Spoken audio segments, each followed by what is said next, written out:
നമസ്കാരം, ഞാൻ പ്രദീപ് മുഖത്തല. നല്ലൊരു റിവിഷൻ ക്ലാസ്സുമായിട്ട് നമുക്ക് തുടരാം. ഓക്കെ, ഓരോരുത്തരും പഠിക്കുന്നു എന്ന് അറിയുന്നുണ്ട്. ആവേശത്തോടുകൂടി പഠിക്കുക, നല്ല രീതി. മെയിൻ കാര്യങ്ങളെല്ലാം നല്ലൊരു കവർ ചെയ്യുക കേട്ടല്ലോ. കറണ്ട് അഫേഴ്സിന് നല്ല പ്രാധാന്യം കൊടുത്തോണേ, അവിടെ മാർക്ക് പോകാതെ നോക്കുക. അതുപോലെ നമ്മുടെ ഭരണഘടന നല്ല രീതിയിൽ സ്കോർ ചെയ്യുക. റിവിഷൻ രാജ്യസഭ, ലോകസഭ അല്ലെങ്കിൽ സംയുക്ത സമ്മേളനം, ആ ഭാഗങ്ങളെല്ലാം നോക്കണം. പിന്നെ അതുപോലെ ലിസ്റ്റുകൾ നോക്കണം, ഭരണഘടനാ ലിസ്റ്റുകൾ. പഞ്ചായത്ത് രാജ് അത്യാവശ്യമായിട്ട് നോക്കണം. പഞ്ചായത്ത് രാജ്, അതുപോലെ പൗരത്വം എപ്പോഴും ചോദിക്കുന്ന ഒരു ചോദ്യം, പൗരത്വത്തെ കുറിച്ചൊക്കെ ചോദിക്കും. അതുപോലെ സുപ്രധാന നിയമങ്ങൾ പലതവണ റിവിഷൻ നടത്തണേ. എണ്ണം എത്രയാണ്, കാലാവധി എത്രയാണ്, അത് പലതവണ റിവിഷൻ നടത്തുമ്പോൾ അതങ്ങ് പെർഫെക്റ്റ് ആയി പോകും. നിങ്ങൾക്ക് ഓരോ ദിവസവും ഒരു ദിവസത്തിൽ നിങ്ങൾക്ക് ഏറ്റവും കൂടുതൽ പ്രാധാന്യം കൊടുക്കേണ്ട അത് എഴുതി ഒന്ന് ഹെഡിങ് ഇട്ട് മാറ്റുന്നത് നല്ലതാണ്. അല്ല നോട്ട് എഴുതണമെന്നല്ല, ഇന്ന ഭാഗം പഠിച്ചു തീർത്തു, ഇന്നതൊന്നും കൂടെ ഒന്ന് നോക്കണം. അങ്ങനെയാണ് അവസാനത്തെ ഒരു മാസത്തിൽ നിങ്ങൾ ഏറ്റവും കൂടുതൽ ഇമ്പോർട്ടൻറ്റ് പ്രാധാന്യം കൊടുക്കേണ്ടത് കേട്ടല്ലോ. പിന്നെ പ്രീവിയസ് ക്വസ്റ്റ്യൻ പേപ്പർ ഒന്ന് പഠിക്കുന്നത് നല്ലതാണ്. കാരണം അപ്പോൾ നിങ്ങൾക്ക് തന്നെ മനസ്സിലാവും ഇന്ന ഭാഗം കവർ ആയിട്ടില്ല എന്ന് തോന്നും. സയൻസിന്റെ ഒക്കെ എടുക്കുമ്പോൾ കോൺവെക്സ് ലെൻസ്, കോൺകേവ് ലെൻസ്, അല്ലെങ്കിൽ വാതക നിയമങ്ങൾ ഇങ്ങനെയൊക്കെ പറയത്തില്ലേ. അപ്പോൾ ആ ഒരു ഭാഗങ്ങളിലേക്ക് നിങ്ങൾക്ക് അതിലേക്ക് കണ്ണോടിക്കാൻ പറ്റും. അതുകൊണ്ട് മാക്സിമം നോക്കുക, ഒരുവിധം മുന്നോട്ട് പോവുക. വേറെ ആരെയും നോക്കണ്ട. ഇനിയുള്ള കുറച്ച് ദിവസം എന്തായാലും നിങ്ങൾക്ക് പരീക്ഷ വന്നു കഴിഞ്ഞു. ആ പരീക്ഷയിൽ നിങ്ങൾ എഴുതാൻ പോകുന്ന പരീക്ഷയിൽ നിങ്ങൾക്ക് തന്നെയാണ് ഏറ്റവും നല്ല റാങ്ക് കിട്ടേണ്ടത് എന്ന് വിചാരിച്ച് മുന്നോട്ട് പോവുക. മറ്റുള്ളവർ എന്ത് പഠിക്കുന്നെന്നോ മറ്റുള്ളവർ വരട്ടെന്നോ ആ ഒരു രീതി നോക്കണ്ട. നിങ്ങൾക്ക് ഇപ്പൊ എക്സ്പീരിയൻസ് ആയവരാണ്, അപ്പൊ എന്തൊക്കെ ഇമ്പോർട്ടന്റ് കൊടുക്കണമെന്ന് നിങ്ങൾക്ക് തന്നെ അറിയാം. അപ്പൊ അത് ഒന്ന് ശ്രദ്ധിക്കുക. ഓക്കെ, കറണ്ട് അഫേഴ്സിന് ഇമ്പോർട്ടന്റ് കൊടുക്കണേ. ഓക്കെ, നമുക്ക് തുടങ്ങാം. ഒന്നാമത്തെ ക്വസ്റ്റ്യനിലേക്ക് നോക്കാം. ഞാൻ കുറച്ച് ക്വസ്റ്റ്യനാണ് കൊണ്ടുവന്നത്, അതിന്റെ കൂട്ടത്തിൽ നിങ്ങൾക്ക് റിവിഷനുമായിട്ട് വരാം. ഒന്നാമത്തെ ക്വസ്റ്റ്യൻ ഒന്ന് നോക്കേ. ഒലീവ് ബ്രാഞ്ച് പെറ്റീഷൻ ഏത് സമരവുമായി ബന്ധപ്പെടുന്നു എന്ന്. അപ്പം ലോകത്ത് നടന്ന ഏത് സമരവുമായി ബന്ധപ്പെടുന്നു എന്നാണ് ഒലീവ് ബ്രാഞ്ച് പെറ്റീഷൻ. ഒന്നാമത്തേത് ഏതായിരുന്നു? മഹത്തായ വിപ്ലവം. അല്ല, അത് മഹത്തായ വിപ്ലവം ഏതാണ്? മഹത്തായ വിപ്ലവത്തിൽ പെറ്റീഷൻ ഓഫ് റൈറ്റ്സ് ആണ്. പെറ്റീഷൻ ഓഫ് റൈറ്റ്സ് ആണ് മഹത്തായ വിപ്ലവത്തിൽ. ഒലീവ് ബ്രാഞ്ച് പെറ്റി എല്ലാവരും തിരിഞ്ഞു അല്ലേ? പെറ്റീഷൻ ഓഫ് റൈറ്റ്സ് മഹത്തായ വിപ്ലവം. എന്താണ് മഹത്തായ വിപ്ലവം നടന്ന വർഷം? മഹത്തായ വിപ്ലവം നടന്നത് 1688 അല്ലെ? മഹത്തായ വിപ്ലവത്തിന്റെ മറ്റൊരു പേരെന്താ? രക്തരഹിത വിപ്ലവം, മഹത്തായ വിപ്ലവം. നടക്കുമ്പോൾ ബ്രിട്ടനിലെ രാജാവ് ആരെന്ന് ചോദിച്ചിട്ടില്ലേ? ബ്രിട്ടനിൽ രക്തരഹിത വിപ്ലവം നടക്കുമ്പോൾ ജെയിംസ് രണ്ടാമനാണ് അല്ലെ? ജെയിംസ് രണ്ടാമനാണ് രക്തരഹിത വിപ്ലവ സമയത്ത് ബ്രിട്ടനിലെ രാജാവ് ആരെന്ന് ചോദിച്ചിട്ടുണ്ട്. ഓക്കെ, അപ്പൊ മഹത്തായ വിപ്ലവത്തിന്റെ മറ്റൊരു പേരെന്താണ്? രക്തരഹിത വിപ്ലവം. എവിടെ നടന്നത്? ബ്രിട്ടനിലാണ് നടന്നത് അല്ലെ? ഇംഗ്ലണ്ടിൽ പ്രധാനപ്പെട്ട രണ്ടൂന്നെണ്ണം ഇംഗ്ലണ്ടിൽ നടന്നിട്ടുണ്ട്. പ്രധാനപ്പെട്ട കാർഷിക വിപ്ലവം നടന്നത് എവിടെ? വ്യവസായ വിപ്ലവം നടന്നത് എവിടെ? ഇതൊക്കെ ഇംഗ്ലണ്ടിൽ പറയുന്നത്. കാർഷിക വിപ്ലവം നടന്നതും വ്യവസായ വിപ്ലവം നടന്നതും മഹത്തായ വിപ്ലവം നടന്നതും എവിടെ? ബ്രിട്ടനിലാണ് അല്ലെ? മഹത്തായ വിപ്ലവം നടന്ന വർഷം എന്ന 1688. ഏത് രാജാവായിരുന്നു? ജെയിംസ് രണ്ടാമൻ. പെറ്റീഷൻ ഓഫ് റൈറ്റ്സ് ഏത് വിപ്ലവവുമായി ബന്ധപ്പെടുന്നു? മഹത്തായ വിപ്ലവവുമായി ബന്ധപ്പെടുന്നു. അടുത്തൊക്കെ അമേരിക്കൻ സ്വാതന്ത്ര്യ സമരം ഒലീവ് ബ്രാഞ്ച് പെറ്റീഷൻ ആണോ? ആണ്, കറക്റ്റ് ഉത്തരമാണ് അല്ലെ? ഒലീവ് ബ്രാഞ്ച്, അതായത് രണ്ടാം കോണ്ടിനെന്റൽ കോൺഗ്രസ് സമ്മേളനം നടന്നില്ലായിരുന്നോടെ 1775. ആ സമയത്ത് ബ്രിട്ടനും ഈ അമേരിക്കയിലെ 13 കോളനിയും യുദ്ധം അവസാനിപ്പിക്കാൻ വേണ്ടി കൊടുത്തതാണ് ഒലീവ് ബ്രാഞ്ച് പെറ്റീഷൻ. അപ്പൊ ഒലീവ് ബ്രാഞ്ച് പെറ്റീഷൻ ഏതിലായിരുന്നടെ? രണ്ടാം കോണ്ടിനെന്റൽ കോൺഗ്രസ് സമ്മേളനം. രണ്ട് കോണ്ടിനെന്റൽ കോൺഗ്രസ് സമ്മേളനം അല്ലേ നമുക്ക് നടന്നത്? 1774 1775 അല്ലെ? കോണ്ടിനെന്റൽ കോൺഗ്രസ് സമ്മേളനം രണ്ട് നടന്നത് എവിടെ വെച്ചാ? ഫിലാഡൽഫിയയിൽ. ആദ്യ കോണ്ടിനെന്റൽ കോൺഗ്രസിൽ ജോർജിയ എന്ന കോളനി പങ്കെടുത്തില്ല അല്ലെ? രണ്ടാം കോണ്ടിനെന്റൽ കോൺഗ്രസിൽ എല്ലാവരും പങ്കെടുക്കുകയും ചെയ്തു. അതിൽ അവിടെ വെച്ചൊരു നേതാവിനെ തെരഞ്ഞെടുക്കുകയും ചെയ്തു. ആരായിരുന്നു? George Washington. അദ്ദേഹമാണ് അമേരിക്കൻ ഐക്യനാടിന്റെ ആദ്യത്തെ പ്രസിഡന്റ് അല്ലെ? അമേരിക്കൻ ഐക്യനാടിന്റെ ആദ്യത്തെ പ്രസിഡന്റ് ആയിട്ട് തെരഞ്ഞെടുത്തത് ആരാണ്? George Washington. അമേരിക്കൻ സ്വാതന്ത്ര്യ സമരത്തിന്റെ മുദ്രാവാക്യം എന്തായിരുന്നു?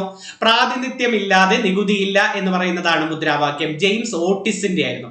ജെയിംസ് ഓട്ടിസിന്റെ മുദ്രാവാക്യമാണ് പ്രാതിനിധ്യമില്ലാതെ നികുതിയില്ല എന്ന് പറയുന്നത്. അമേരിക്കൻ സ്വാതന്ത്ര്യ സമരം പെട്ടെന്ന് പൊട്ടിപ്പുറപ്പെടാൻ കാരണം 1773 ബോസ്റ്റൺ ടീ പാർട്ടിയാണ് അല്ലെ? 73 ബോസ്റ്റൺ ടീ പാർട്ടി എന്ന അമേരിക്കൻ സ്വാതന്ത്ര്യ പ്രഖ്യാപനം. ഡേറ്റ് തെറ്റരുത്, ഡേറ്റോട് കൂടി പറഞ്ഞ് 1776 ജൂലൈ 4 അമേരിക്കൻ സ്വാതന്ത്ര്യ പ്രഖ്യാപനം എന്നായിരുന്നത് 1776 ജൂലൈ 4 അമേരിക്കൻ സ്വാതന്ത്ര്യ പ്രഖ്യാപനം എഴുതിയത് തോമസ് ജെഫേഴ്സണും ബെഞ്ചമിൻ ഫ്രാങ്ക്ലിനുമായിരുന്നു. തോമസ് ജെഫേഴ്സണും ബെഞ്ചമിൻ ഫ്രാങ്ക്ലിനുമാണ് സ്വാതന്ത്ര്യ പ്രഖ്യാപനം എഴുതിയത്. അമേരിക്കൻ ഭരണഘടനയുടെ പിതാവാര അതാരെന്ന് ചോദിച്ചാൽ ജെയിംസ് മാഡിസൺ ആണ് അല്ലെ. അമേരിക്കൻ ഭരണഘടനയുടെ പിതാവ് ജെയിംസ് മാഡിസൺ ആണ് അല്ലെ. അമേരിക്കൻ സ്വാതന്ത്ര്യ സമരം അവസാനിപ്പിച്ച ഉടമ്പടിയല്ലേ പാരീസ് ഉടമ്പടി.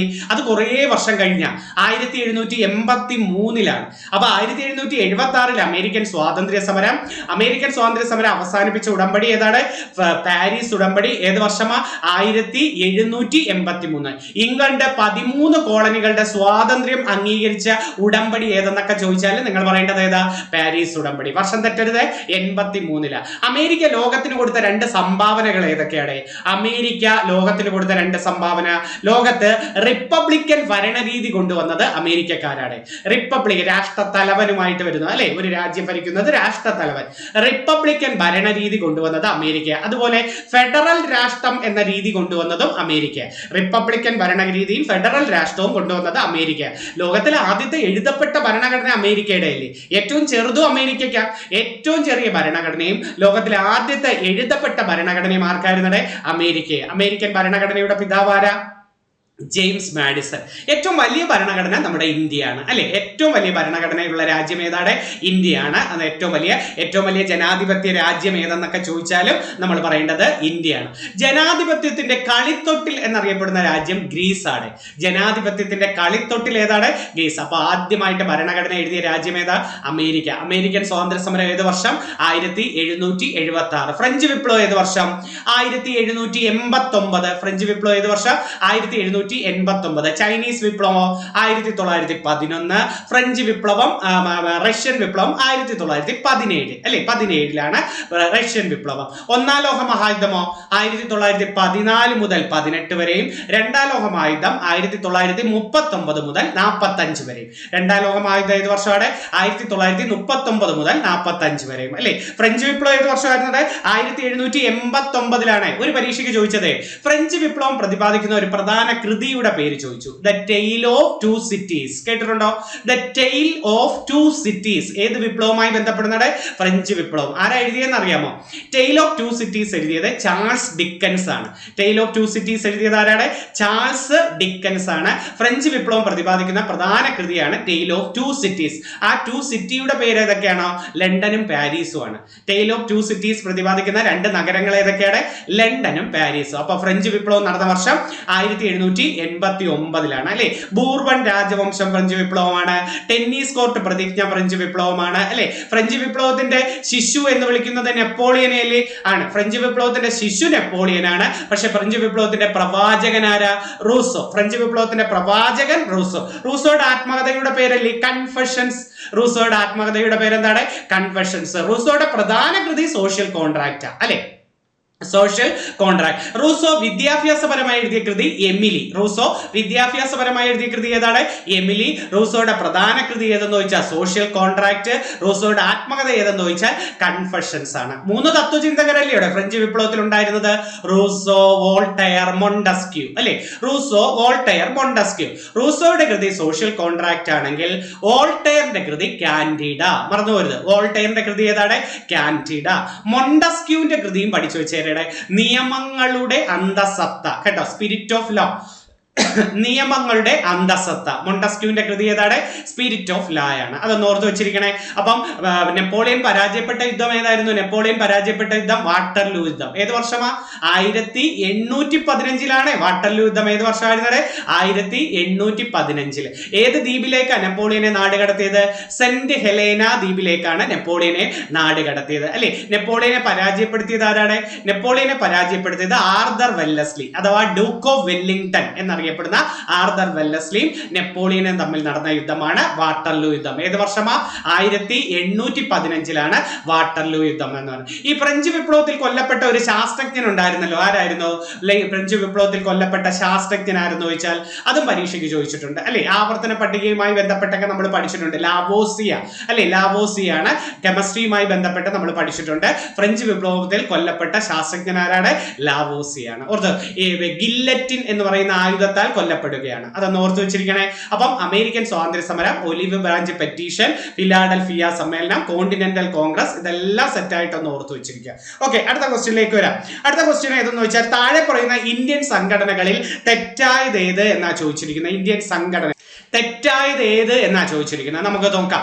താഴെ പറയുന്ന ഇന്ത്യൻ സംഘടനകളിൽ തെറ്റായ ഒന്ന് അഭിനവ ഭാരത് VD സവർക്കർ. ശരിയാണ്, അഭിനവ ഭാരത് VD സവർക്കർ. രണ്ട് സംഘടനകൾ പറയാമോ? VD സവർക്കറുടെ ഒരെണ്ണം കൂടെ ചോദിക്കുമല്ലോ, മിത്രമേള അല്ലെ. അഭിനവ ഭാരതും മിത്രമേളയും ആരുടെയാണ്? VD സവർക്കറുടെ. ഇവിടെ VD സവർക്കർ നമ്മൾ പേരെ പഠിച്ചിട്ടുള്ള 1857 വിപ്ലവത്തെ ഒന്നാം സ്വാതന്ത്ര്യ സമരം എന്ന് വിളിച്ചതാരാ? 1857 വിപ്ലവത്തെ ഒന്നാം സ്വാതന്ത്ര്യ സമരം എന്ന് വിളിച്ചത് VD സവർക്കർ അല്ലെ. വീർ സവർക്കർ എയർപോർട്ട് എവിടെയാണ്? വീർ സവർക്കർ എയർപോർട്ട് ആൻഡമാന്റെ തലസ്ഥാനമായ പോർട്ട് ബ്ലെയർ. മുമ്പ് പോർട്ട് ബ്ലെയർ, ഇപ്പൊ മാറി തലസ്ഥാനം ശ്രീ വിജയപുരം എന്നല്ലേ അറിയപ്പെടുന്നത് അല്ലെ. പോർട്ട് ബ്ലെയറിലാണ് VD സവർക്കർ എയർപോർട്ട് എവിടെയെന്ന് വെച്ചിട്ടുണ്ട്. വീർ സവർക്കർ എയർപോർട്ട്. അപ്പൊ അഭിനവ ഭാരത് എന്ന സംഘടന ആരുടെയാ? VD സവർക്കർ. ഗദ്ദാർ പാർട്ടി ആരുടെയാ? ലാലാ ഹർദയാൽ. ശരിയാണ്, 1913 സാൻ ഫ്രാൻസിസ്കോ ആസ്ഥാനമാക്കി വരുന്നതാണ് ഗദ്ദാർ പാർട്ടി, ലാലാ ഹർദയാൽ. ഇതിന്റെ സെക്രട്ടറിയാ ലാലാ ഹർദയാൽ. ഇതിന്റെ പ്രസിഡന്റ് സോഗൻ സിംഗ് ആണ്. ഗദ്ദാർ പാർട്ടിയുടെ പ്രസിഡന്റ് ആരാണ്? സോഗൻ സിംഗും സെക്രട്ടറി ആരാ? ലാലാ ഹർദയാലുമാണ്. ഓർത്തു വെച്ചിരിക്കണേ. ഗദ്ദാർ എന്ന വാക്കിനർത്ഥം എന്താ? വിപ്ലവം. ഗദ്ദാർ എന്ന വാക്കിനർത്ഥം എന്താണ്? വിപ്ലവം. ഈ പാർട്ടിയുമായി ബന്ധപ്പെട്ട ഒരു പ്രക്ഷോഭം ഓർമ്മയുണ്ടോ? കൊമതകമാരു പ്രക്ഷോഭം. ഇങ്ങനെ ഒരു ചോദ്യം ചോദിച്ചിട്ടില്ലേ? കൊമതകമാരു പ്രക്ഷോഭം ഏത് പാർട്ടിയുമായി ബന്ധപ്പെടുന്നു? ഏതാണ്? ഗദ്ദാർ പാർട്ടി. അപ്പൊ ലാലാ ഹർദയാലാണ്. അടുത്തത് സേവാ സമിതി BM മലബാറിയാണ്. ശരിയാണോ? തെറ്റ. സേവാ സമിതി BM മലബാറി അല്ലേ. സേവാ സമിതി HN കുസ്സുറു ആണ് സേവാ സമിതി സ്ഥാപിച്ചത്. സാർവജനിക് സഭ MG റാനഡെ. ശരിയാണ്, പൂന സാർവജനിക് സഭ സ്ഥാപിച്ചത് ആരെന്നൊക്കെ ചോദിച്ചാൽ MG റാനഡെയാണ്. അപ്പം സേവാ സമിതി ആരുടെയാണ്? HN കുസ്സുറു ആണ്. അപ്പൊ BM മലബാറി എവിടെങ്കിലും കേട്ടിട്ടുണ്ടോ നിങ്ങൾ? കേട്ടിട്ടുണ്ട്. സേവാ സദൻ എന്ന സംഘടന ആരുടെ? സേവാ സദൻ എന്ന സംഘടന ആരുടെയാണ്? BM മലബാറി. അപ്പൊ സേവാ സമിതി HN കുസ്രു ആണെങ്കിൽ സേവാ സദൻ ആരുടെയാണ്? BM മലബാറിയാണ് സേവാ സമിതി. HN കുസ്രു എവിടെ പഠിച്ചിട്ടുള്ളത്? നമ്മുടെ സംസ്ഥാന പുനഃസംഘടനാ കമ്മീഷൻ ഇല്ലയുടെ അതില് 1953 വന്ന ഫസൽ അലി കമ്മീഷനിലെ 3 പേരിൽ ഒരാളിലല്ലേ ഇതായില്ലേ? ഒന്ന് ഫസൽ അലി, 2 സർദാർ കായം പണിക്കർ, 3 HN കുസ്രു. HN കുസ്രുവിന്റെ കൃതിയാണ് സേവാ സമിതി, സംഘടനയാണ് സേവാ സമിതി എന്ന് പറയുന്നത്. അപ്പൊ സേവാ സദൻ ആരുടെയാ? BM മലബാർ. നമുക്കൊരു ശാരദാ സദൻ പഠിച്ചിട്ടുണ്ടല്ലോ. ശാരദാ സദൻ, ആര്യ മഹിളാ സഭ ആരുടെയാ? പണ്ഡിത രമാഫായി. ശാരദാ സദനും ആര്യ മഹിളാ സഭയും ആരുടെയായിരുന്നത്? പണ്ഡിത രമാഫായി. കുറച്ച് നവോത്ഥാന പ്രസ്ഥാനങ്ങൾ ചോദിച്ചോട്ടെ, സ്ഥാപകരാരാന്ന് മനസ്സിലേക്ക് ഇടണേ. ആരാ ബ്രഹ്മസമാജം സ്ഥാപിച്ചത്? ബ്രഹ്മസമാജം സ്ഥാപിച്ചത് 1828 രാജാറാം മോഹൻ റോയ് അല്ലെ. ആത്മീയ സഭ ആരുടെ? ആത്മീയ സഭയും 1815 രാജാറാം മോഹൻ റോയ്. അപ്പൊ രാജാറാം മോഹൻ റോയ്, ആത്മീയ സഭയും ബ്രഹ്മസമാജവും. ഇനി രണ്ടാമത്തെ പ്രാർത്ഥനാ സമാജം ആരുടെ? പ്രാർത്ഥനാ സമാജം 1867 ആത്മാറാം പാണ്ഡുരംഗ്. പ്രാർത്ഥനാ സമാജം ആരുടെയാണ്? 1867 ആത്മാറാം പാണ്ഡുരംഗ് അല്ലെ. സാർവജനിക് സഭ ആരുടെ? 1870 MG റാനഡെ, മഹാദേവ ഗോവിന്ദ റാനഡെ. 1870 സാർവജനിക് സഭ സ്ഥാപിച്ചത് ആരാണ്? MG റാനഡെ. പിന്നെ സത്യശോധക സമാജ് ആരുടെ? സത്യശോധക സമാജ് ജ്യോതി റാവു ഫുലെ. 1873 ജ്യോതി റാവു ഫുലെയാണ് സത്യശോധക സമാജ് സ്ഥാപിച്ചത്. ജ്യോതി റാവു ഫുലെയാണ്. ആര്യ സമാജം ആരുടെയാണ്? അദ്ദേഹത്തിന് 2 എണ്ണം ഉണ്ട്. ആര്യ സമാജവും ശുദ്ധി പ്രസ്ഥാനവും ആരുടെയാണെന്നറിയാമോ? സ്വാമി ദയാനന്ദ സരസ്വതി. ആര്യ സമാജവും ശുദ്ധി പ്രസ്ഥാനവും ആരുടെയാണ്? സ്വാമി ദയാനന്ദ സരസ്വതിയാണ്. അലിഗഡ് പ്രസ്ഥാനം ആരുടെ? അലിഗഡ് പ്രസ്ഥാനം സർ സയ്യദ് അഹമ്മദ് ഖാൻ അല്ലെ. അലിഗഡ് പ്രസ്ഥാനം സ്ഥാപിച്ചത് സർ സയ്യദ് അഹമ്മദ് ഖാൻ ആണ്. അതുപോലെ സെർവൻസ് ഓഫ് ഇന്ത്യ സൊസൈറ്റി ആരുടെയാ? Servants of India society 1905 Gopalakrishna Gokhale. 1905 Gopalakrishna ഗോഖലെയാണ് servants of India society. Ramakrishna mission ആരുടെ? രാമകൃഷ്ണ മിഷൻ 1897 സ്വാമി വിവേകാനന്ദൻ. രാമകൃഷ്ണ മിഷൻ ആരുടെയാണ്? 1897 സ്വാമി വിവേകാനന്ദന്റെയാണ്. അതുപോലെ തിയോസഫിക്കൽ സൊസൈറ്റി ആരുടെ? തിയോസഫിക്കൽ സൊസൈറ്റി അത് മാഡം ബ്ലാവസ്കി, കേണൽ ഓൾക്കോട്ട്. ന്യൂയോർക്കിലാണ് ഇത് കൊണ്ടുവരുന്നത്. മാഡം ബ്ലാവസ്കിയും കേണൽ ഓൾക്കോട്ടും 1875 ന്യൂയോർക്കിൽ സ്ഥാപിക്കുന്നു. ഇന്ത്യയിലെ പ്രവർത്തക ആനി ബസന്റ് ആണ്. അപ്പൊ സെർവൻസ് ഓഫ് ഇന്ത്യ സൊസൈറ്റി ആരുടെയാണ്? ഗോപാലകൃഷ്ണ ഗോഖലെയുടെയാണ് servants of India society. Swaraj party ആരുടെ? സ്വരാജ് പാർട്ടി CR ദാസും മോത്തിലാൽ നെഹ്റുവിന്റെയാണ് സ്വരാജ് പാർട്ടി. ഫോർവേഡ് ബ്ലോക്ക് ആരുടെ? ഫോർവേഡ് ബ്ലോക്ക് 1900 1939 സുഭാഷ് ചന്ദ്രബോസ് അല്ലെ, Subhash Chandrabose. Indian independence league ആരുടെയാ? Indian independence league Rash Behari Bose. 1942 Rash Behari Bose. Indian association സ്ഥാപിച്ചതാരാ? Indian association Surendranath Banerjee. Indian association സ്ഥാപിച്ചത് Surendranath Banerjee. East India association ആരുടെയാ? East India association Dadabhai Naoroji. Indian association Surendranath Banerjee ആണെങ്കിൽ ഈസ്റ്റ് ഇന്ത്യ അസോസിയേഷൻ ആരുടെയാ? ദാദാഭായ് നവറോജിയുടെയാണ് East India association. Muslim league ആരുടെയാണ്? മുസ്ലിം ലീഗ് 1906 അഗാ ഖാനും സലിമുള്ള ഖാനും ചേർന്ന് രൂപീകരിച്ചതാണ് മുസ്ലിം ലീഗ് രൂപീകരിച്ചത്. അഗാ ഖാനും സലിമുള്ള ഖാനും. ഓക്കെ, പ്രധാനപ്പെട്ട സംഘടനകളൊക്കെ ഒരുവിധം പറഞ്ഞു എന്ന് തോന്നുന്നു. എന്നാലും ഒന്ന് റിവിഷൻ നടത്തിയേക്കണേ. അപ്പൊ ഇവിടെ തെറ്റേതാണ്? സേവാ സമിതി സ്ഥാപിച്ചതാണ് തെറ്റ്. അടുത്ത ഓക്കെ, താഴെ പറയുന്ന ഭരണഘടനാ ഭേദഗതികൾ പരിശോധിച്ച് തെറ്റായത് കണ്ടുപിടിക്കുക എന്നാ ചോദിച്ചിരിക്കുന്നത്. നമുക്കൊന്ന് നോക്കാം പ്രധാനപ്പെട്ട ഏതൊക്കെ ഭേദഗതികൾ. നിങ്ങൾക്ക് പഠിക്കാനുള്ള ഭേദഗതികൾ ഏതൊക്കെ? ഏറ്റവും കൂടുതൽ പറഞ്ഞിരിക്കുന്ന ഭേദഗതി 42-ാം ഭേദഗതി പഠിക്കണം, 44-ാം ഭേദഗതി പഠിക്കണം, 52-ാം ഭേദഗതി പഠിക്കണം, 73 പഠിക്കണം, 74 പഠിക്കണം, 86 പഠിക്കണം, 91 പഠിക്കണം. എത്രയല്ലേ പറഞ്ഞിട്ടുള്ളത്? 42, 44, 52, 72, 73, 74, 86, 91. ഇത്രയെങ്കിലും പഠിച്ചിട്ട് കയറാം. ഇത്രയും ഭേദഗതി അവർ പറഞ്ഞിരിക്കുന്നത്. നമുക്ക് നോക്കാം എന്താണ് 42-ാം ഭരണഘടനാ ഭേദഗതി. ഇന്ത്യൻ ഭരണഘടനയിലെ ഏറ്റവും വലിയ ഭേദഗതിയാണ് 42 എന്ന് പറയുന്നത് അല്ലെ. ഇന്ത്യൻ ഭരണഘടനയിലെ ഏറ്റവും വലിയ ഭേദഗതി എന്താ? ഒരു അപരനാമം, മിനി കോൺസ്റ്റിറ്റ്യൂഷൻ എന്നറിയപ്പെടുന്നത് ഏതാ? 42-ാം ഭരണഘടനാ ഭേദഗതിയാണ് മിനി കോൺസ്റ്റിറ്റ്യൂഷൻ. ഇത് ശുപാർശ ചെയ്തത് സ്വരൺ സിംഗ് കമ്മിറ്റി അല്ലേ. 42-ാം ഭരണഘടനാ ഭേദഗതി ശുപാർശ ചെയ്തത് ആരാണ്?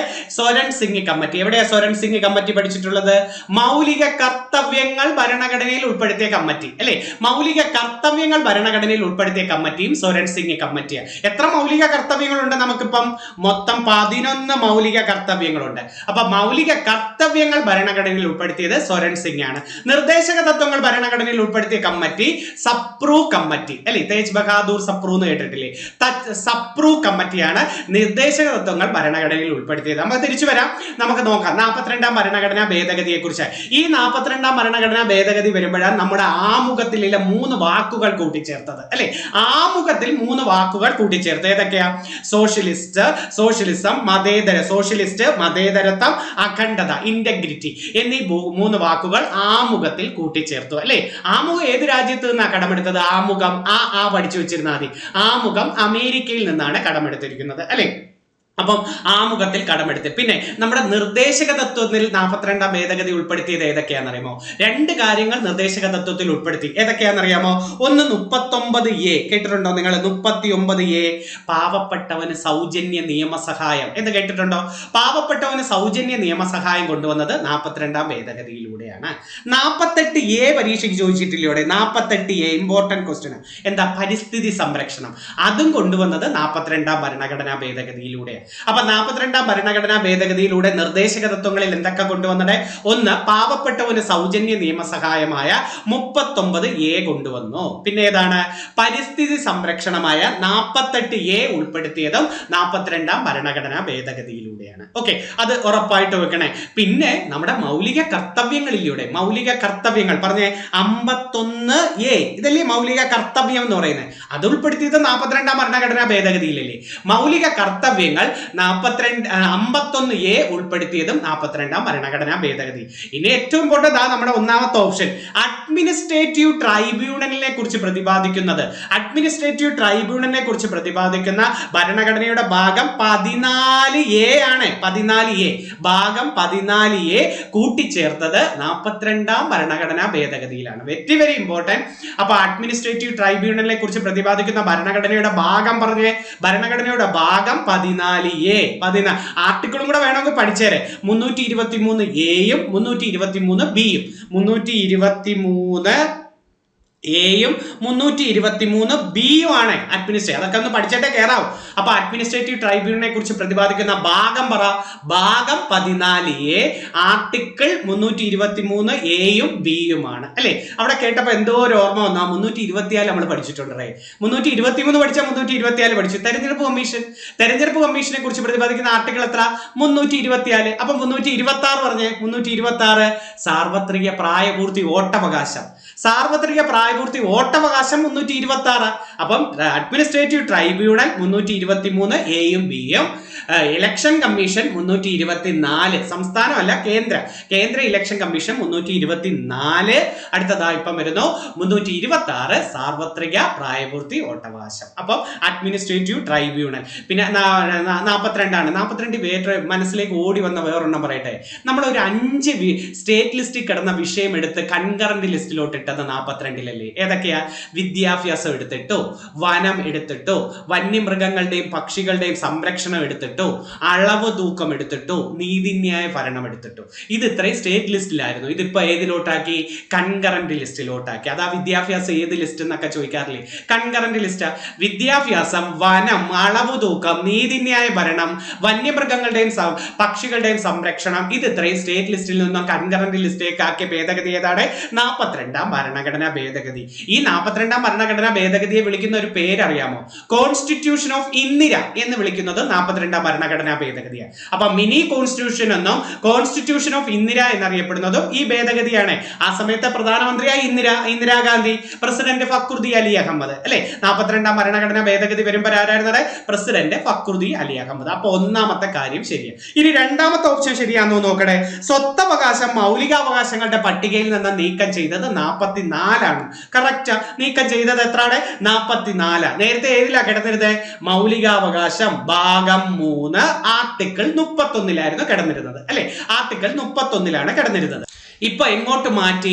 ഇപ്പം ഭാഗം 12-ലേക്ക് മാറ്റി, ആർട്ടിക്കിൾ 300A മാറ്റി നിയമാവകാശമാക്കി. അപ്പൊ സ്വത്തവകാശം ഇപ്പൊ എങ്ങോട്ടാക്കിയുടെ? ഭാഗം 12 ആർട്ടിക്കിൾ 300A ഇപ്പൊ എന്താക്കി? അതൊരു നിയമാവകാശമാക്കി മാറ്റി. 44ാം ഭരണഘടനാ മൊറാർജി ദേശായിലെ കൊണ്ടുവരുന്നത്. നീലം സഞ്ജീവ് റെഡ്ഡി പ്രസിഡന്റും മൊറാർജി ദേശായി ആയിരുന്നു. ഓർത്തു വെച്ചിരിക്കണേ. അപ്പൊ അത് പ്രാഥമിക വിദ്യാഭ്യാസം മൗലികാവകാശമാക്കിയത് 86 ആണെന്ന്. ശരിയാണോ? ആണ്. 86ാം ഭരണഘടനാ ഭേദഗതിയിലൂടെയാണ് പ്രാഥമിക വിദ്യാഭ്യാസം മൗലികാവകാശമാക്കിയത്. 86 ആണ്. അതും ശരിയാണ്. അപ്പൊ 73, 74 ഏതാണ്? പഞ്ചായത്ത് രാജ് 73, നഗരപാലികാ ബില്ല് ഭേദഗതി 74. പഞ്ചായത്ത് രാജ് 73, നഗരപാലികാ ബില്ല് എത്രയാണ്? 74. രണ്ടും 92-ലാണ് വരുന്നത്. 92-ലെ 73ാം ഭേദഗതി പഞ്ചായത്ത് രാജ്, 92-ലെ 74ാം ഭേദഗതി നഗരപാലിക. പക്ഷെ നിലവിൽ വരുന്നത് 1993 ഏപ്രിൽ 24-നാണ് പഞ്ചായത്ത് രാജൊക്കെ നിലവിൽ വരുന്നത്. അതുകൊണ്ട് തന്നെ പഞ്ചായത്ത് രാജ് ദിനം എന്നു ചോദിച്ചാൽ ഏപ്രിൽ 24 നമ്മൾ പറയുന്നത്. അടുത്ത ഓക്കെ. അപ്പൊ അത് ശരിയാ. കൂറുമാറ്റ നിരോധന നിയമം 52 ആണോ? ആണ്. 52ാം ഭേദഗതിയാ. 1985-ൽ രാജീവ് ഗാന്ധി സർക്കാർ അല്ലേ കൊണ്ടുവരുന്നത്? കൂറുമാറ്റ നിരോധന നിയമം കൊണ്ടുവരുന്നത് രാജീവ് ഗാന്ധി സർക്കാർ 1985-ൽ 52ാം ഭേദഗതിയിലൂടെയാണ്. മറന്നുപോരുത്. കൂറുമാറ്റ നിരോധന നിയമത്തിലൂടെ ആദ്യമായി പുറത്താക്കിയത് മിസോറാമിലെ ലാൽഡ് ഹോമയാണ്, അല്ലെ? ലാൽഡ് ഹോമ. കേരളത്തിൽ ആദ്യമായിട്ട് പുറത്താക്കുന്നത് ആർ ബാലകൃഷ്ണ പിള്ളയാണ്. കൂറുമാറ്റ നിരോധന നിയമത്തിലൂടെ പുറത്താക്കുന്നത്. കൂറുമാറ്റ നിരോധന നിയമം ആർട്ടിക്കിൾ 102 എന്ന് പറയണം കേട്ടോ. ഭേദഗതി 52. വർഷം തെറ്റരുത്. 1985-ല്. ഏത് സർക്കാരാണ്? രാജീവ് ഗാന്ധി സർക്കാർ നവോദയ വിദ്യാലയങ്ങൾ ഇന്ത്യയിൽ കൊണ്ടുവന്നത്. അപ്പൊ നവോദയ വിദ്യാലയങ്ങൾ കൊണ്ടുവന്നത് രാജീവ് ഗാന്ധിയാണ്. ഓപ്പറേഷൻ പ്രാഥമിക വിദ്യാഭ്യാസത്തിന് വേണ്ടി ഓപ്പറേഷൻ ബ്ലാക്ക് ബോർഡ് കൊണ്ടുവന്നത് രാജീവ് ഗാന്ധിയാണ്. രാജീവ് ഗാന്ധിയുടെ കാലഘട്ടത്തിലാണ് എന്ത് നടപ്പിലാക്കുന്നത്? വോട്ടിംഗ് പ്രായം 21 വയസ്സിൽ നിന്നും 18 വയസ്സാക്കി കുറക്കുന്നത്. ആ ഭേദഗതി അറിയാമോ? വോട്ടിംഗ് പ്രായം 21 വയസ്സിൽ നിന്നും 18 വയസ്സാക്കി കുറച്ച ഭേദഗതി 61ാം ഭേദഗതി. തെറ്റിപ്പോട്ടെ രാജീവ് ഗാന്ധി. അപ്പൊ 4ഉം ശരി തന്നെയാണ്. തെറ്റില്ലല്ലോ. അപ്പൊ ഭരണഘടനാ ഭേദഗതി ഡീറ്റെയിൽ ആയിട്ട് ഒന്ന് പഠിച്ചിട്ട് പോണേ. ഈ നമുക്കൊരു 91ാം ഭേദഗതി അറിയാമോ? 91ാം ഭേദഗതി. 91ാം ഭേദഗതിയാണ്. ഞാൻ 92 എന്ന് പറഞ്ഞു വന്നു. അപ്പം പ്രധാനപ്പെട്ട ഭേദഗതികൾ 42, 44, 52, 73, 74, 86, 91. 91 എന്ന് പറഞ്ഞാൽ 2003-ലെ 91ാം ഭേദഗതിയാണ്. നമ്മുടെ ഏതൊരു മന്ത്രിസഭയിലും ആകെ അംഗങ്ങളുടെ എണ്ണത്തിന്റെ 15% മന്ത്രിമാർ ഉണ്ടാകണം. 15% മന്ത്രിമാർ ഉണ്ടാകണം എന്ന് പറയുന്ന ഭേദഗതി ഏതാണ്? 91ാം ഭേദഗതിയാണ്. മറന്നുപോരുത്. അത് 2003-ലെ 91ാം ഭേദഗതി. അപ്പൊ 3 ഓപ്ഷനും ശരിയാണ്. അടുത്ത ക്വസ്റ്റ്യൻ നോക്കാം. റോയൽ ബംഗാൾ കടുവകളെ കാണപ്പെടുന്ന മനാസ് ദേശീയ പാർക്ക് ഏത് സംസ്ഥാനത്താണ്? അപ്പൊ ഇന്ത്യയുടെ ഇന്ത്യയുടെ ഔദ്യോഗിക മൃഗമല്ലയുടെ റോയൽ ബംഗാൾ കടുവകൾ ആണ്. റോയൽ ബംഗാൾ കടുവകളെ കാണപ്പെടുന്ന ഇന്ത്യയിൽ മനാസ് ദേശീയ പാർക്ക് എവിടെ? ആസാമിലാണ്. ആസാമി വേറൊന്നുണ്ടേ, ഒറ്റക്കൊമ്പൻ കാണ്ടാമൃഗം കാണപ്പെടുന്ന കാസിരംഗ ദേശീയ പാർക്കും ആസാമിലാണ് അല്ലെ. ഒറ്റക്കൊമ്പൻ കാണ്ടാമൃഗം കാണപ്പെടുന്ന കാസിരംഗ ദേശീയ പാർക്കും മനാസ് ദേശീയ പാർക്കും ആസാമാണ്. അപ്പൊ ഇന്ത്യയുടെ ദേശീയ മൃഗം ഏതാണ്? റോയൽ ബംഗാൾ കടുവയാണ് അല്ലെ. കടുവയുടെ ശാസ്ത്രീയ നാമം എന്താണ്?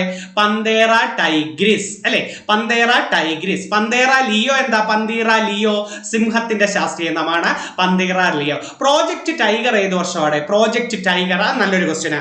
1973 കേട്ടോ. പ്രോജക്ട് ടൈഗർ ഏത് വർഷമാണ്? 1973 ആണ്. 1992 പ്രോജക്ട് എലിഫന്റ് വരുന്നത്. അപ്പൊ പ്രോജക്ട് ടൈഗർ ഏത് വർഷമാണ്?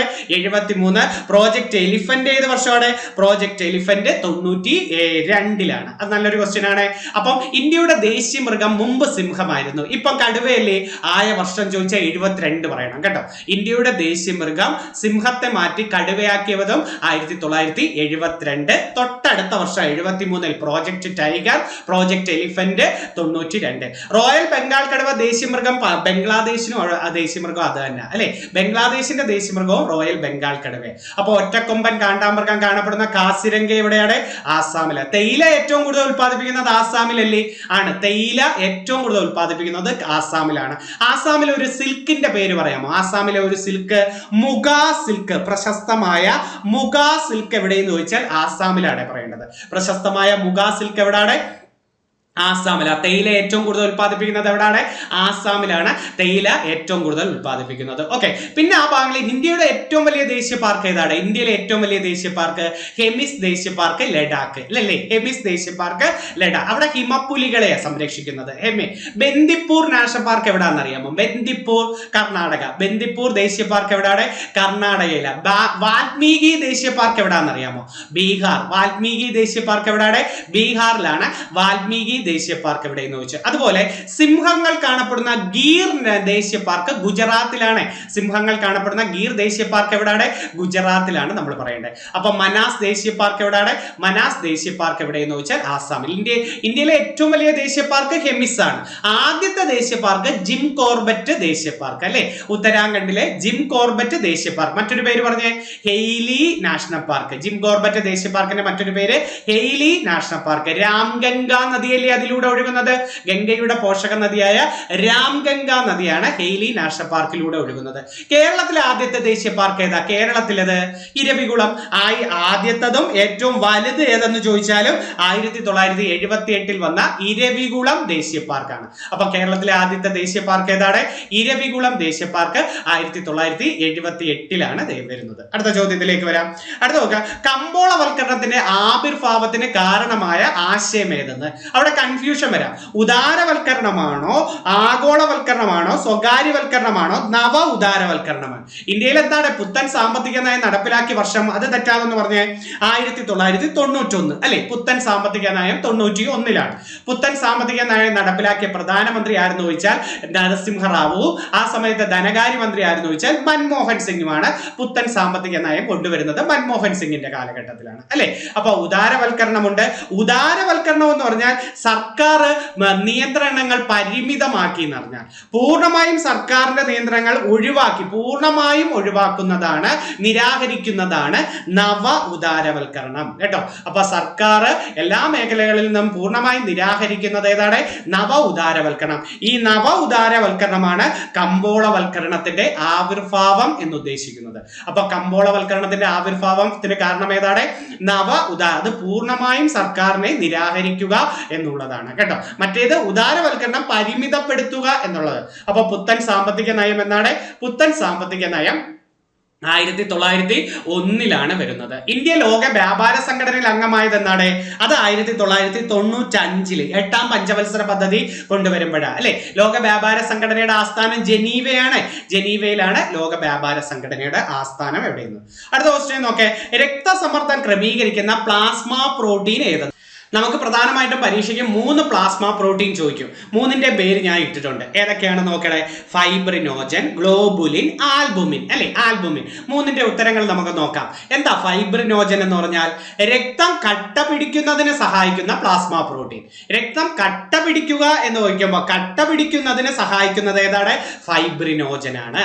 അപ്പൊ രക്തം കട്ട പിടിക്കുന്നതിന് സഹായിക്കുന്ന പ്ലാസ്മ പ്രോട്ടീൻ ഫൈബ്രിനോജൻ.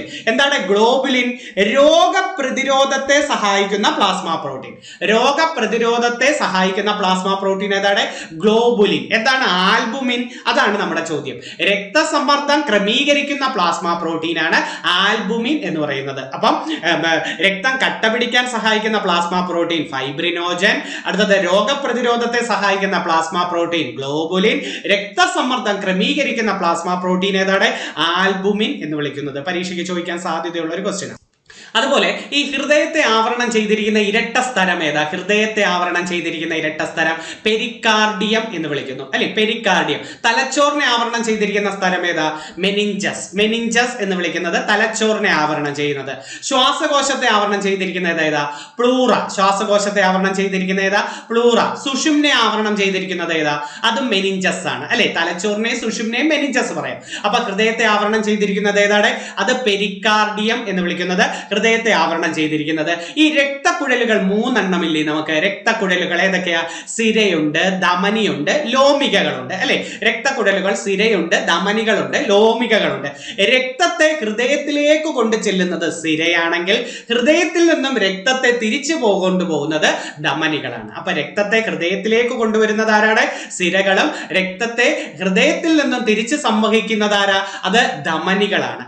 ധമനികളും സിരകളും തമ്മിൽ ബന്ധിപ്പിക്കുന്ന നേർത്ത കുഴലുകളെയാണ് എന്ത് വിളിക്കുന്നത്? ലോമികകൾ എന്ന് വിളിക്കുന്നത്. നേർത്ത കുഴലുകളെ എന്ത് വിളിക്കുന്നത്? ലോമികൾ. എത്ര ഹൃദയ അറയുണ്ടേ മനുഷ്യന്റെ ഹൃദയത്തിൽ?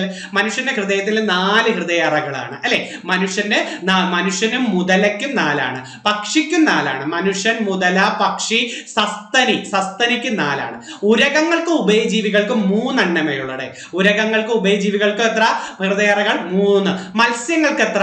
2 അറകളാണ്. മത്സ്യത്തിന്റെ ഹൃദയത്തിലെ അറകൾ 2, ഉരകങ്ങൾക്ക് ഉഭയജീവികൾക്ക് 3, മനുഷ്യന്, മുതലയ്ക്ക്, സസ്തനിക്ക്, പക്ഷിക്ക് ഇവർക്കൊക്കെ എത്രയാണ്?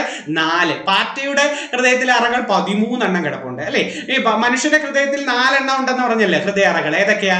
ഇടതെട്രിയം, വലതെട്രിയം, ഇടത് വെൻട്രിക്കിൾ, വലത് വെൻട്രിക്കിൾ. അല്ലെ, ഇടതെട്രിയം, വലതെട്രിയം. അതിൽ വലതെട്രിയത്തിന്റെ ധർമ്മവും ഇടതെട്രിയത്തിന്റെ ധർമ്മവും പരീക്ഷയ്ക്ക് ചോദിക്കും. പറയാമോ? വലതെട്രിയത്തിന്റെ ധർമ്മം അതായത് ശരീരത്തിന്റെ വിവിധ ഭാഗങ്ങളിൽ നിന്നും കാർബൺ ഡൈ ഓക്സൈഡിന്റെ അളവ് കൂടിയ രക്തം എത്തുന്ന ഹൃദയഭാഗം. അപ്പൊ ശരീരത്തിന്റെ എല്ലാ ഭാഗവും ഉണ്ട്.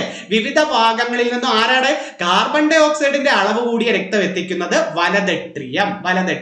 ഇനി അടുത്ത ഇടതെട്രിയത്തിന്റെ ധർമ്മം എന്താണ്? ഇടതെട്രിയത്തിന്റെ ധർമ്മം ശ്വാസകോശത്തിൽ നിന്നും ശ്വാസകോശ സിരകൾ വഴി ഓക്സിജന്റെ അളവ് എത്തിക്കുന്നത്. കണ്ടോ? ശ്വാസകോശത്തിൽ നിന്നും ഓക്സിജന്റെ അളവ് കൂടിയ രക്തം എത്തിക്കുന്നത് ആരാണ്? ഇടതെട്രിയം. അപ്പൊ വലതെട്രിയം എന്ന് കേട്ടാൽ കാർബൺ ഡൈ ഓക്സൈഡ് കൂടിയ രക്തം, ഇടതെട്രിയം എന്ന് പറഞ്ഞാൽ ഓക്സിജന്റെ അളവ് കൂടിയ രക്തം എത്തിക്കുന്നത് ആരാണ്? ഇടതെട്രിയം. ആദ്യത്തെ കൃത്രിമ ഹൃദയം ഏതാണ്? ജാർവിക് 7. അല്ലെ, ആദ്യത്തെ കൃത്രിമ ഹൃദയം ഏതാണ്?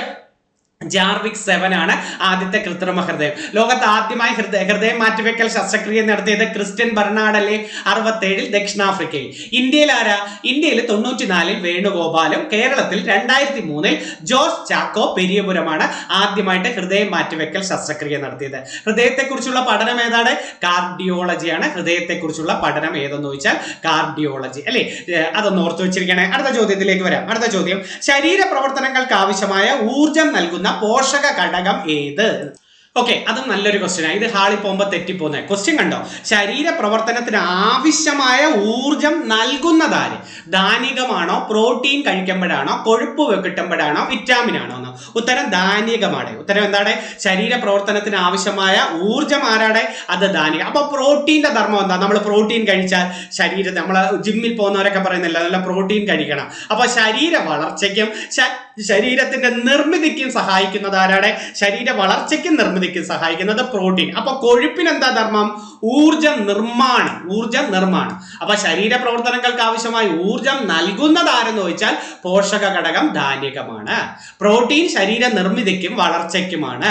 കൊഴുപ്പ് പ്രധാനമായിട്ടും ഊർജത്തിന്റെ നിർമ്മാണം. വിറ്റാമിനുകൾ പ്രധാനമായും വിവിധ ശാരീരിക പ്രവർത്തനങ്ങളെ നിയന്ത്രിക്കുക, ഏകോപിപ്പിക്കുക, ഇതൊക്കെ ചെയ്യുകയാണ് വിറ്റാമിനുകളുടെ ധർമ്മം എന്ന് ചോദിച്ചിട്ടുണ്ട്. ഓക്കെ, അതൊന്ന് ഓർത്ത് വെച്ചിരിക്കണേ. അപ്പൊ ശരീര പ്രവർത്തനങ്ങൾക്ക് ആവശ്യമായ ഊർജം നൽകുന്ന പോഷക ഘടകം ഏതാണ്? ധാന്യകമാണ്. അതുപോലെ ധാന്യത്തിൽ അടങ്ങിയിരിക്കുന്ന മൂലകങ്ങൾ ഏതൊക്കെയാണെന്ന് ചോദിക്കാം.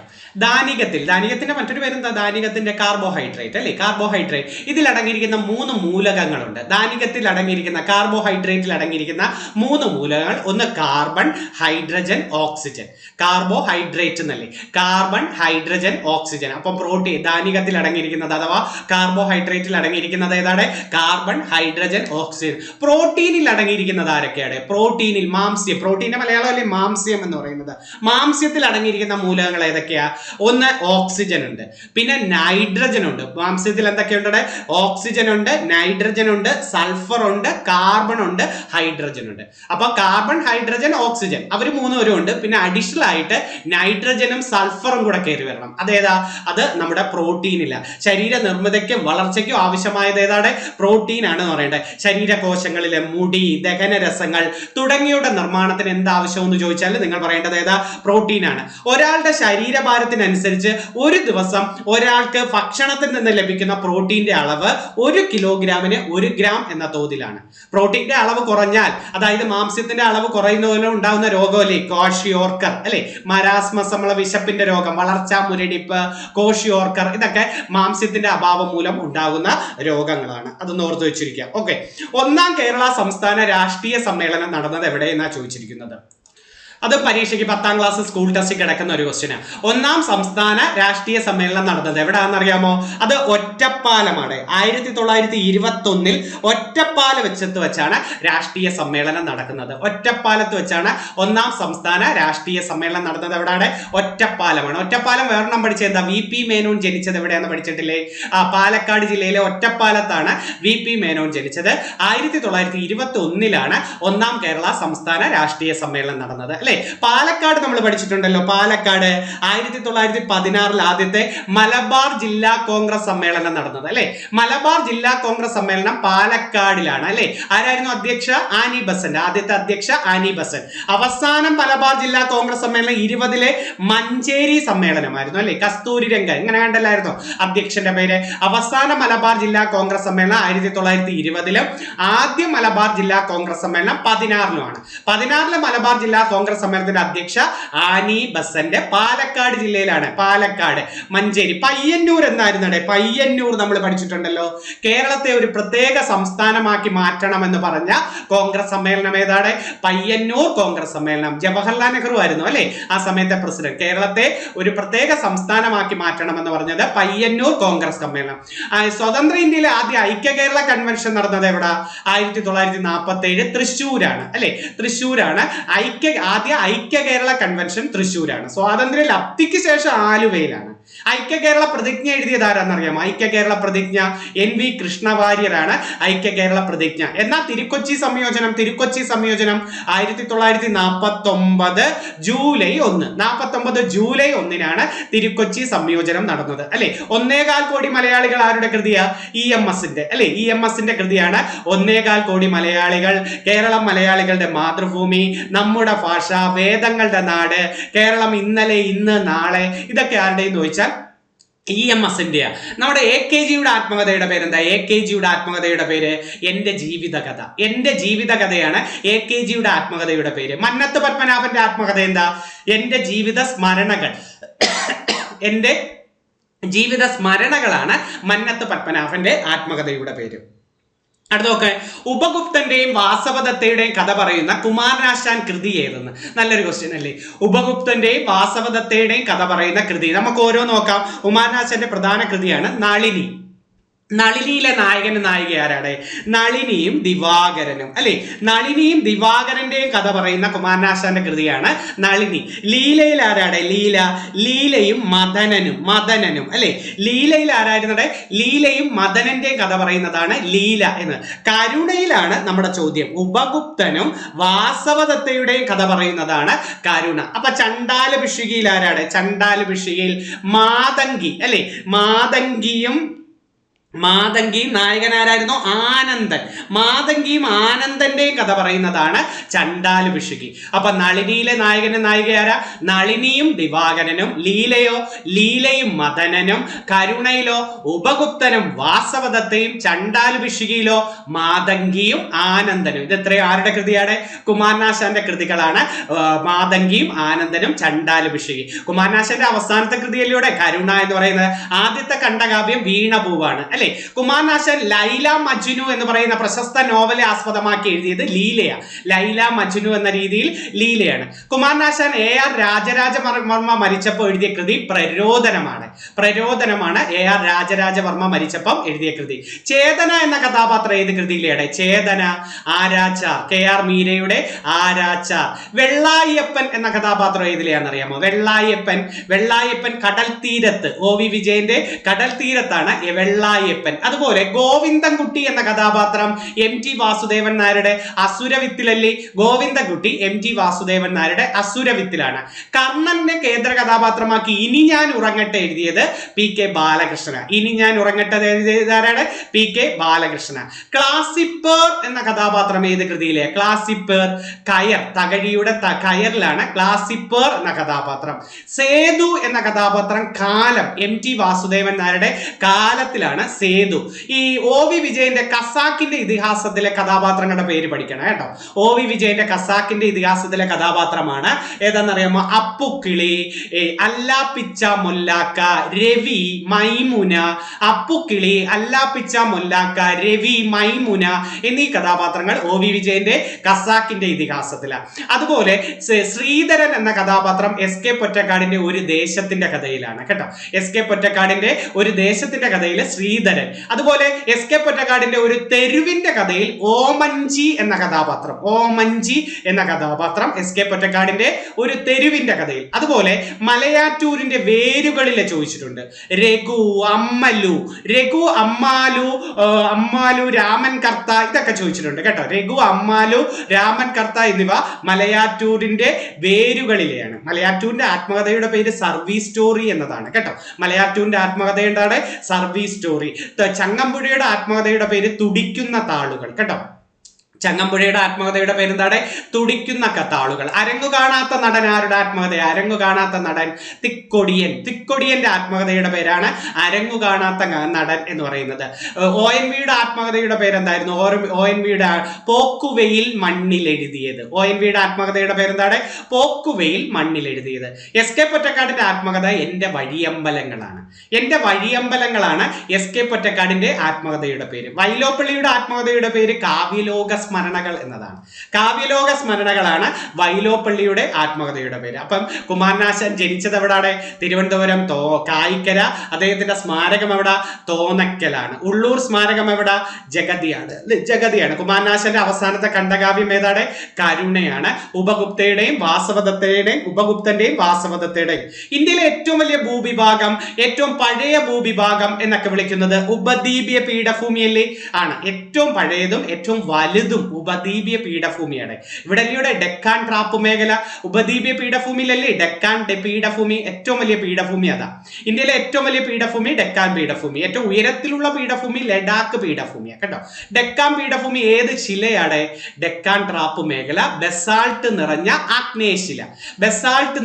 ആഗ്നേയശിലയാണ് ഡെക്കാൻ ട്രാപ്പ് മേഖല. നമുക്കൊരു അവസാദ ശില ചോദിച്ചിട്ടുണ്ടല്ലോ. എന്താ അവസാദ ശില? നമ്മുടെ ഹിമാലയം ഏത് ശിലയ്ക്ക് ഉദാഹരണം എന്ന് ചോദിച്ചാൽ അവസാദ ശില. ഹിമാലയം ഏത് പർവ്വതമാ? മടക്ക് പർവ്വതം. ഹിമാലയം ഏത് ശില എന്ന് ചോദിച്ചാൽ അവസാദ ശില. ഹിമാലയം ഏത് പർവ്വതം എന്ന് ചോദിച്ചാൽ മടക്ക് പർവ്വതം പറയുന്നത്. കേരളത്തിൽ ഏറ്റവും കൂടുതലുള്ള ശില കായാന്തരിത ശിലയാണ് കേട്ടോ. കേരളത്തിൽ ഏറ്റവും കൂടുതലുള്ള ശില ഏതാണ്? കായാന്തരിത ശില. അപ്പൊ ഏറ്റവും പഴയ ഭൂവിഭാഗം ഏതാണ്? ഉപദ്വീപീയ പീഠഭൂമി. ഇന്ത്യയുടെ ധാന്യപുര എന്നൊക്കെ അറിയപ്പെടുന്നത് ഏതാണ്? ധാന്യപുര, ഈറ്റില്ലം, കൃഷിയുടെ നട്ടല്, കാർഷിക വൃത്തിയുടെ നട്ടല്, ധാന്യപുര എന്നൊക്കെ വിളിക്കുന്നത് ഉത്തര മഹാസമതലമായിരുന്നു. ആരാടെ? ഉത്തര മഹാസമതലമാണ്. ആ ഭാഗം ഒന്നും കൂടെ ഒന്ന് ക്ലിയർ ചെയ്ത് അതൊന്ന് പഠിച്ചു വെച്ചിരിക്കണേ. ഉത്തര മഹാസമതലമായിരുന്നു. ഓക്കെ, 10 ക്വസ്റ്റ്യനേ ഉള്ളെന്ന് തോന്നുന്നു.